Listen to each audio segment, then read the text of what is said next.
Hi y'all, it's your girl Tamia, and today we'll be talking about my favorite rom-coms. And it goes a little something like.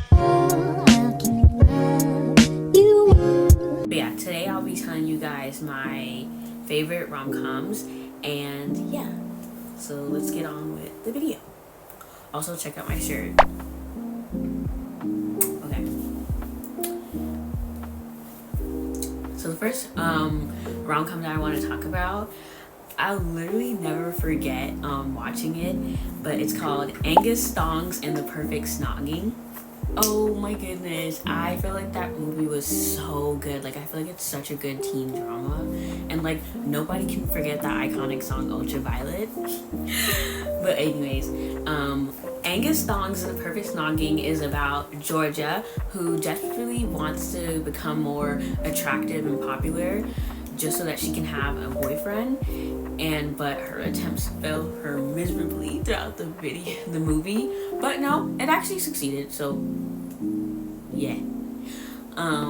I love Georgia. I felt like I related to her the most, and I was like, it was such a just a cute movie.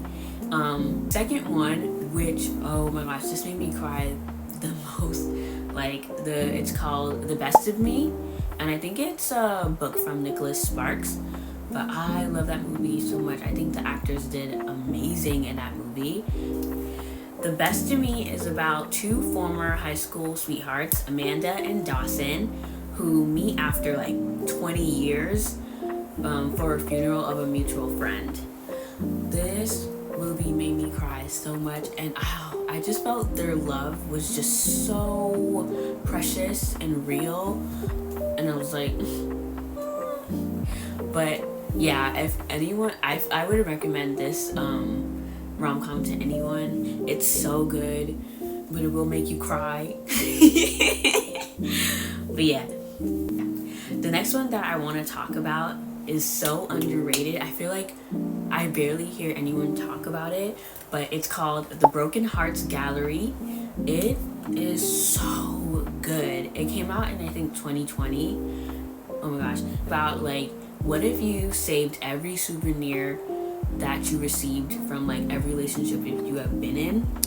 And it's basically about a girl, Lucy, who's like 20 something. She's a gallery assistant in New York City, but she's also an emotional hoarder.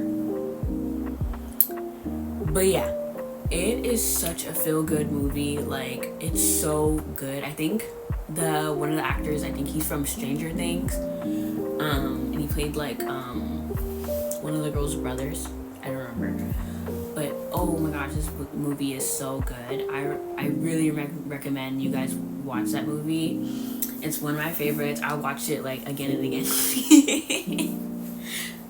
Okay, so another one that I wanted to talk about is Beyond the Lights. I think it came out in like 2014, but it's basically about like this superstar who's like feeling all the pressure of being, you know, a celebrity, and she just couldn't like take it anymore. But then she meets Kaz, who is a police officer. Usually I don't really like movies or books with like police officers, but I like this one. But yeah, and Kaz helps her to find courage to become the artist that she always wanted to be. It is so romantic. It's a cliche, but it's so romantic. And one of the songs that plays in the movie is called Fly Before You Fall, and it's sung by Cynthia Erivo. Oh my goodness, that girl has such an amazing voice. But yeah, I love this movie. It's so good. The rom-com that I want to talk about is Wedding Season. And Wedding Season is basically about Asha and Robbie, who are pressured by their parents to find spouses. So to go as each other's dates to the weddings. And they end up, you know, falling for each other. And honestly, you can say that this movie is like very generic and predictable, but I still think that it's really fun and cute. I love how they fell for each other. I love the chemistry. I think it was such a fun movie. I don't know, I thought it was very refreshing. I felt like it gave like early 2000s rom-coms, if you get what I'm saying. So yeah, you should definitely go watch it if you haven't. And the next one I want to talk about is He's Just Not That Into You. And I feel like you guys, most of you know what this movie is. But if you don't know, this movie is about like these friends and people in their 20s and 30s that like try to navigate the complexities of modern relationships. And you know, it has so many good actors in it. They have Jennifer Goodwin, Jennifer Aniston, they have Ben Affleck, so many. But it's such a good movie. I feel like it gives you such a like wake up call. But yeah, I think it's such a good movie, and if you haven't watched it, you definitely should. Just me telling you to keep watching one of my favorite rom-coms. But yeah, okay. So another one that I want to talk about, it is a LGBTQ plus movie, and it is The Way He Looks. Oh my goodness, this movie is so cute. Oh my goodness, I love this movie so much. It's about a boy named Leonardo, and he's blind, and he's trying to find his independence along with his, you know, best friend Giovanna, and then his life totally changed when he meets Gabriel. Oh my goodness, their relationship was so innocent and cute. Like, I love this movie so much. I remember I watched it, I think, on Netflix when I was like 14. It was so good. But yeah, if you're looking for like, you know, a real feel good, cute rom-com, you should definitely watch The Way He Looks. But yeah.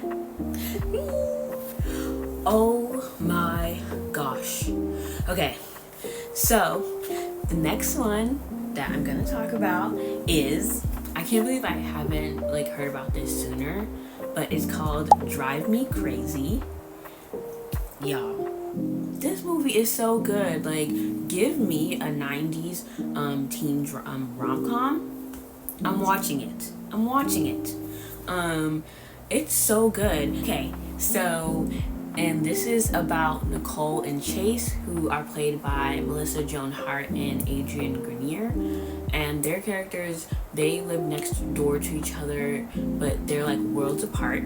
But they plan to scheme together so that they date each other just so they can make their respective, romantic praise like jealous or whatever. In the midst of all of that, they realize that the one that they've always wanted is closer than they thought. Oh, it is such a cute movie. But just like disregard the part where like they're technically like step siblings. Yeah, but it's still a good movie, and I think you should watch it if you haven't already. But yeah, just like my whole YouTube channel will be about me talking about my favorite things, and recommending it to you. But yeah.